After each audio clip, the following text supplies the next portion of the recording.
एक योगी की आत्मकथा परमहंस योगानंद जी में आपका पुनः स्वागत है। आप सभी को मेरा नमस्कार। आज का अध्याय है रमणीक दक्षिण भारत। डिक, उस मंदिर में आने वाले आप पहले विदेशी हैं। अन्य कई विदेशियों में उनके प्रयत्न किए करने पर भी वे व्यर्थ रहे हैं। मेरे इन शब्दों को सुनकर मिस्टर राइट पहले तो चौंके, फिर बहुत ही खुश हो गए। दक्षिण भारत के मैसूर शहर में स्थित खूबसूरत चामुंडी मंदिर का दर्शन कर हम अभी लौट ही रहे थे। इसकी पहाड़ी से मैसूर शहर का मनोरम दृश्य दिखता है। मंदिर में हमने सोने और चांदी से निर्मित सिंहासन पर विराजित चामुंडी देवी को प्रणाम किया। चामुंडी देवी मैसूर के राज परिवार की कुल देवी हैं। मिस्टर राइट ने मंदिर से प्रसाद के रूप में मिले गुलाब को संभाल कर रखते हुए कहा, एक अद्भुत सम्मान की याद में पंडित द्वारा गुलाब जल से छिड़ककर पवित्र की गई इन पंखुड़ियों को मैं हमेशा सहेज कर रखूंगा। मैं और मेरा साथी मिस्टर राइट वर्ष 1935 में नवंबर का महीना मैसूर के राजा के अतिथि के रूप में बिता रहे थे। यहाँ के महाराजाधिराज श्री कृष्ण राजा वाडियार चतुर्थ एक आदर्श राजा थे, जो अपनी जनता के प्रति भक्ति भाव के समर्पित थे। महाराजा, जो कि एक स्वयं हिंदू थे, उन्होंने अपना दीवान प्रधानमंत्री योग्य मिर्जा इस्माइल को नियुक्त किया था। अपने राज्य की 70 लाख जनसंख्या को ध्यान में रखते हुए विधानसभा और राज्यसभा दोनों में योग्य व्यक्तियों को समान भाव के साथ प्रतिनिधित्व दिया था। मैसूर की पथरीली पहाड़ियों की तलहटियों में सुरक्षित चमकते हुए हरे घास के खेत, बीच बीच में लहराते गन्ने के खेतों के खंड एक स्थान पर एक अत्यंत मनोरम दृश्य बना रहे थे।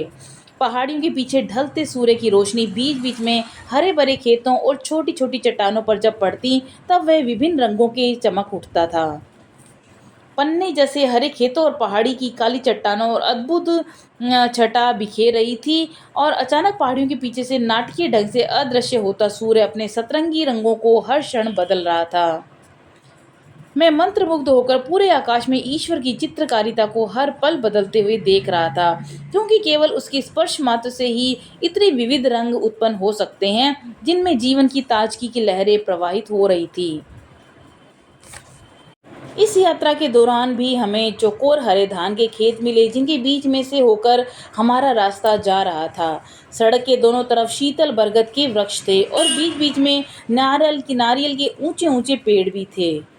कहीं कहीं पत्थरों से निर्मित हाथी के सूंडों से पानी के फव्वारे गिर रहे थे, और ये शिकागो के विश्व मेले का एक स्वरूप था। फिर भी उन प्राचीन धान के खेतों और सादगी जीवन जीने वाले लोगों के बीच अति आधुनिक ढंग से निर्मित यह स्थल अद्वितीय है। जितना प्रेम पूर्वक हमारा स्वागत किया गया, मुझे लगता है कि योगानंद जी को वापस अमेरिका ले जाने में मुझे बहुत ज़्यादा जोर लगाना पड़ेगा। एक और दुर्लभ अवसर मुझे मिला कि वह थी हाथी की सवारी। कल हमें युवराज ने अपने ग्रीष्म महल में हाथी की सवारी का मजा लेने को आमंत्रित किया था। हाथी एक विशालकाय जानवर है। होदा, जो कि हाथी के ऊपर बैठने के लिए लगाया जाता है, एक बक्से नुमा, इनमें रेशम की गद्दियां लगी होती हैं, और उस पर मैं सीढ़ी से चढ़कर पहुंचा। जब हाथी ने ढलान वाली संकरी गली में चलना शुरू किया, मैं इधर उधर लुढ़कने लगा। इतनी ज़्यादा रोमांचकर सवारी में मेरे पास सोचने, देखने या चिल्लाने का भी वक्त नहीं था। मेरा पूरा ध्यान होदे को कसकर पकड़ने भर में रह गया था, और यह अपने जीवन को बचाने के लिए भी जरूरी था। दक्षिण भारत ऐतिहासिक और पुरातत्व अवशेषों से भरपूर एक निश्चित मगर अवर्णनीय सौंदर्य से युक्त प्रदेश है। मैसूर के उत्तर में विशाल गोदावरी नदी के कटाव से निर्मित यह खूबसूरत पठार दक्षिण का सबसे बड़ा राज्य है। बड़ी बड़ी उपजाऊ जमीन, मनोहर नीलगिरी नीला पर्वत है, और दूसरे अन्य क्षेत्रों में चुने अथवा ग्रेनाइट के बंजर पहाड़ियां हैं। हैदराबाद की प्राचीन अजंता एलोरा की गुफाओं में चट्टान को तराशकर बनाई गई भारत की उत्कृष्ट वास्तुकला, शिल्पकला, चित्रकला का प्रदर्शन है। एलोरा का कैलाश मंदिर एक विशाल पत्थर के पहाड़ को काटकर बनाया गया है। वहाँ देवताओं, पुरुष, जानवरों की विशाल मूर्तियाँ तराश कर बनाई गई हैं। इसकी तुलना माइकल एंजेलो से हो सकती है। अजंता में 5 मंदिर और 25 गुफाएं हैं, जो मठ सन्यासियों का शरण स्थल हुआ करती थीं। सभी गुफाएं चट्टानों को काटकर बनाई गई हैं, और वह बड़े बड़े खंभों के सहारे टिकी हैं। इन विशाल आधारशिलाओं पर चित्रकारों और मूर्तिकारों ने सुंदर कलाकृतियां बनाकर अपनी प्रतिभा को अमर कर दिया है। हैदराबाद में उस्मानिया यूनिवर्सिटी और विशाल मक्का मस्जिद है, जहां 10,000 मुसलमान एक साथ नमाज पढ़ने के लिए इकट्ठा हो सकते हैं।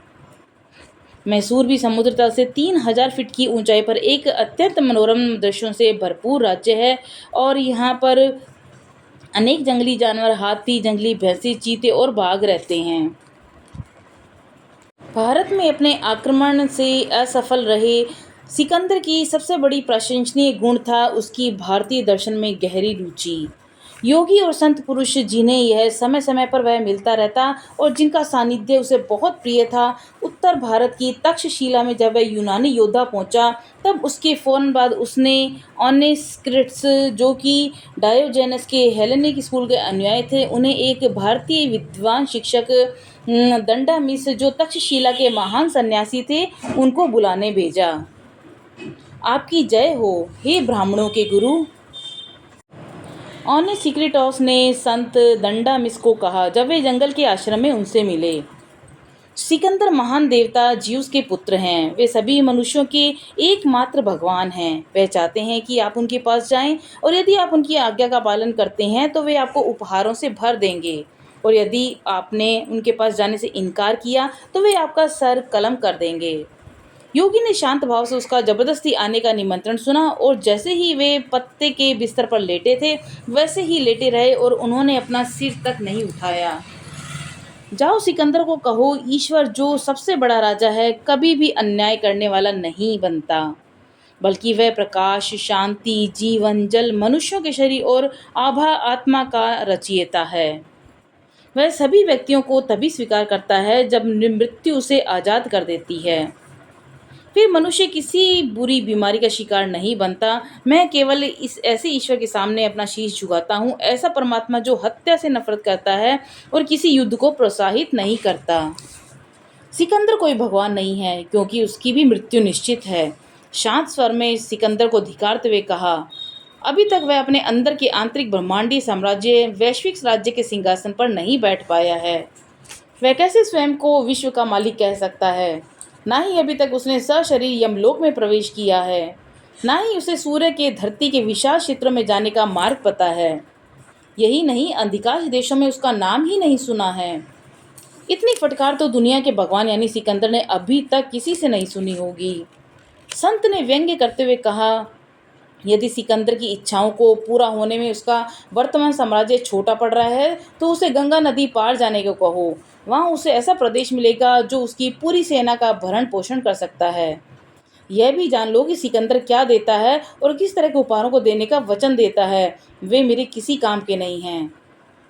चीज़ें जो मेरे लिए बहुमूल्य हैं और मेरे काम की हैं वो हैं ये पत्तियाँ जो मेरा घर बनाती हैं, ये खिलते हुए पौधे हैं जो मुझे रोज़ का खाना देते हैं, पानी जो मेरी प्यास बुझाता है। जबकि ऐसी सभी वस्तुएं जिन्हें लोगों ने संभाल कर रखा हुआ है, जिनके विनाश का कारण बनती हैं और उनसे उन्हें केवल दुख और पीड़ा ही मिलती है, सभी अज्ञानी मनुष्य इसी दुख और शोक से ग्रस्त रहते हैं। जहाँ तक मेरा सवाल है, मैं जंगल की पत्तियों के ऊपर सोता हूँ और मेरे पास ऐसा कुछ नहीं जिसकी मुझे सुरक्षा करनी पड़े। मैं अपनी आंखें बंद करता हूँ और मुझे गहरी नींद आ जाती है। यदि मेरे पास ऐसी कुछ वस्तु होती जो संसार के लिए मूल्यवान है तो वह मेरी नींद उड़ा देती। वह धरती उसी तरह मुझे वैसा कुछ देती है जैसे एक माँ अपने बच्चे को दूध पिलाती है। मैं अपनी इच्छा से कहीं भी चला जाता हूँ। मेरे पास चिंता वाली कोई चीज़ नहीं है जिसके लिए मुझे बंधना पड़े। यदि सिकंदर सिर मेरा काट भी दे तब भी वह मेरी आत्मा को नष्ट नहीं कर सकता। मेरा मूक सिर कटे हुए शरीर के साथ यूं ही फटे कपड़े की तरह पड़ा रहेगा। वह भी इसी धरती से ही बना है। तब मैं एक आत्मा बनकर अपने परम पिता के पास चला जाऊंगा। उस परमात्मा ने ही मुझे हाड़ मांस के अंदर रखा है और इस धरती पर छोड़ दिया, यह देखने के लिए कि नीचे धरती पर हम उसकी आज्ञा का पालन करते हैं या नहीं। जब हम यहाँ से उसके पास जाएंगे तब वह इनका सबका हिसाब लेगा। हमारी गर्व से की गई बुराइयों का न्याय नहीं वही करेगा, क्योंकि पीड़ितों की आहें ही पीड़ा देने वाले की सजा देती है। सिकंदर अपनी धमकियों से उन्हें डराए जो धन संपत्ति की इच्छा रखते हैं और जो मृत्यु से डरते हैं। यह दोनों धमकियां हमारे आगे शक्तिहीन हैं, क्योंकि ब्राह्मणों को ना तो स्वर्ग से मोह है, ना ही मृत्यु का डर। जाओ सिकंदर से कह दो, दंडामिस को तुम्हारी किसी चीज़ की जरूरत नहीं, इसलिए वह नहीं आएगा। और यदि उसे दंडामिस से कुछ चाहिए तो उसे दंडामिस के पास आना पड़ेगा। और सिक्रेटोस ने दो योगी का संदेश सिकंदर को सुनाया। सिकंदर के मन में दंडामिस से मिलने की तीव्र इच्छा हुई। योगी भले ही बूढ़े और नग्न रहते थे, यद्यपि उसने अनेक देशों पर विजय पाई थी, लेकिन वह योगी एक ऐसे मात्र विरोधी थे जो उस जैसे विजेता के आगे भारी पड़ रहे थे। सिकंदर ने बहुत से सन्यासी ब्राह्मणों को आमंत्रित किया जो दार्शनिक प्रश्नों के उचित ज्ञान गर्भित उत्तर देने के लिए विख्यात थे। प्लूटार्क द्वारा उनके सभी उत्तरों को यहाँ लिखा गया है। सिकंदर ने स्वयं उन प्रश्नों को तैयार किया था। ज़्यादा संख्या किनकी होगी, जीवित या मरे हुए लोगों की? जीवित की, क्योंकि मृत का अस्तित्व ही नहीं है। ज़्यादा बड़े जानवर कौन पैदा करेगा, समुद्र या धरती? धरती, क्योंकि समुद्र धरती का भाग है। जानवरों में सबसे चतुर कौन है? वह जिसे मनुष्य ठीक से जानता नहीं है, क्योंकि मनुष्य अज्ञात से डरता है। पहले क्या था, दिन या रात? दिन हमेशा एक दिन आगे रहता है। सिकंदर के चेहरे पर यह उत्तर सुनकर आश्चर्य के भाव आए। तब ब्राह्मण ने कहा, असंभव प्रश्नों के उत्तर भी असंभव होते हैं। मनुष्य ऐसा क्या करे कि सभी उसे बहुत प्यारे लगें? ऐसे मनुष्य को सभी प्यार करेंगे यदि उसके पास अत्यधिक शक्ति है, फिर भी वह ऐसा करता है कि लोग उससे डरते नहीं। मनुष्य ईश्वर कैसे बन सकता है? ऐसा काम करें जिसे कोई मनुष्य नहीं कर सकता। कौन बलवान है, जीवन या मृत्यु? जीवन, क्योंकि वह अधिक पापों को सहन कर सकता है। सिकंदर भारत से एक सच्चा योगी अपने साथ ले जाने में सफल हो गया। वह आदमी स्वामी सुइन थे, जिसमें यूनानी कलानोज के नाम से पुकारते थे। यह संत महाकाली के भक्त थे और सबका अभिवादन देवी का पवित्र नाम लेकर करते थे। कालानोज सिकंदर के साथ फारस तक गए। एक निर्दिष्ट दिन फारस के सूसा नामक जगह पर उन्होंने एक जलती चिता में प्रवेश कर अपने वृद्ध और कमजोर शरीर का त्याग कर दिया। इतिहासकारों के अनुसार यूनानी मैसिडोनियन सैनिकों के आश्चर्य का ठिकाना नहीं रहा जब उन्होंने देखा कि योगी को कोई डर नहीं था, न पीड़ा, न ही मृत्यु का भय। वह पहले स्थान से एकदम नहीं हिले। जब उनका शरीर आग में जल रहा था, चिता में प्रवेश से पहले उन्होंने अपने सभी साथियों को गले लगाया, लेकिन सिकंदर से दूर रहे। उस हिंदू संत ने केवल इतना कहा, मैं तुम्हें शीघ्र ही बेबीलोन में मिलूंगा। सिकंदर ने फारस छोड़ दिया और एक वर्ष पश्चात उसकी मृत्यु बेबीलोन में हो गई। उसके भारतीय गुरु का कहना का आशय यह था कि वे सिकंदर के साथ उसके जीवन और मृत्यु के साथ रहेंगे। यूनानी इतिहासकारों ने भारतीय समाज का चित्रण बहुत ही सजीव और प्रेरणादायक ढंग से किया है। भारतीय प्रथा में अन्याय करना और सहना दोनों गलत है, इसलिए लेन देन में वे किसी तरह की लिखा पढ़ी या कॉन्ट्रैक्ट नहीं करते। सुरक्षा के लिए कुछ गिरवी नहीं रखते या रखवाते हैं। हमें बताया गया है कि किसी रोग उपचार विधि में सरल और प्राकृतिक उपायों का उपयोग किया जाता है। रोग उपचार में औषधि लेने की बजाय अपने खाने पीने का परहेज करते हैं। मलहम और प्लास्टर लगाकर रोग निवारण को सही माना जाता है। इसके अलावा अन्य औषधियों को शरीर के लिए विनाशकारी माना जाता है। दक्षिण भारत इतना मनोहारी है कि मिस्टर राइट और मैं अपनी यात्रा का समय और बढ़ाना चाहते थे।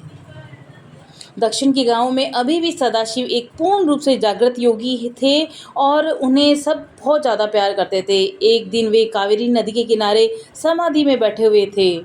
लोगों ने उन्हें अचानक आई बाढ़ के पानी में बहते हुए देखा। हफ्ते बाद उन्हें मिट्टी के ढेर में दबे हुए पाया। जैसे ही गांव वालों ने मिट्टी हटाने के लिए फावड़ा चलाया, संत उठ खड़े हुए और वहां से तेजी से चले गए। सदाशिव ने कभी एक शब्द भी नहीं बोला, ना ही कभी उन्होंने कोई कपड़ा पहना। एक दिन बिना किसी आमंत्रण के योगी एक मुसलमान सरदार मुखिया के टेंट में नंगे ही घुस गए। स्त्रियां अचंभित हो जोर जोर से चीखी। मुसलमान योद्धा ने तलवार का वार उन पर किया। उनकी बाह कटकर अलग हो गई। योगी इस पर भी बिना ध्यान दिए बाहर निकल गए। पश्चाताप में मुसलमान ने उनका कटा हाथ उठाया और सदाशिव का पीछा किया।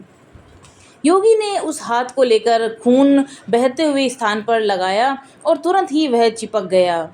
उस मुस्लिम योद्धा ने बहुत ही विनम्रता से उन्हें बहुत कुछ आध्यात्मिक निर्देश देने के लिए कहा। सदाशिव ने अपनी अंगुली से रेत पर लिखा, जो तुम चाहते हो वह मत करो, और फिर तुम वह कर सकते हो जिसे तुम करने की इच्छा हो रही है। मुसलमान मन ही मन उच्च अवस्था में पहुंच गया। उसने संत के विरोधाभास वक्तव्य का अर्थ समझ लिया कि अपने अहंकार पर विजय पाकर उसके द्वारा आत्मा की मुक्ति का मार्ग पाओ। एक बार गांव के बच्चों ने सदाशिव से मथुरा में धार्मिक उत्सव को देखने की इच्छा व्यक्त की। मथुरा वहां से 150 मील की दूरी पर था। योगी ने बच्चों को स्वयं को छूने का निर्देश दिया और पूरा बच्चों का समूह मथुरा में पहुंच गया। बच्चे खुशी खुशी हजारों तीर्थ यात्रियों के बीच घूमते रहे और कुछ घंटों बाद योगी अपने बच्चों को उसी तरह गांव वापस ले आए। बच्चों के माता पिता आश्चर्यचकित होकर उनके उत्सव और शोभा यात्रा के सजीव चित्रण को सुनते रहे। उन्होंने देखा कि कई बच्चों ने मथुरा की मिठाइयों के थैले पकड़े हुए थे।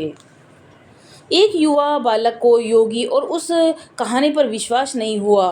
अगली सुबह वह सदाशिव के पास पहुंचा और परिहास भरे स्वर में कहा, आप मुझे भी क्यों नहीं उत्सव में ले जाते जिस प्रकार आप उन बच्चों को लेकर गए थे। सदाशिव तैयार हो गए। उस युवा ने स्वयं को शहर की भीड़ में पाया, लेकिन जब वह वापस जाने को हुआ तब संत का वहाँ कोई अता पता नहीं था। परेशान होता हुआ वह उसी प्राचीन और नीरस तरीके से यानी पैदल चलते हुए वापस घर आया। तो ये था आज का अध्याय रमणीक दक्षिण भारत। कल का अध्याय है 42 अपने गुरु के साथ कुछ अंतिम दिन। मिलते हैं कल दोबारा, तब तक के लिए नमस्कार।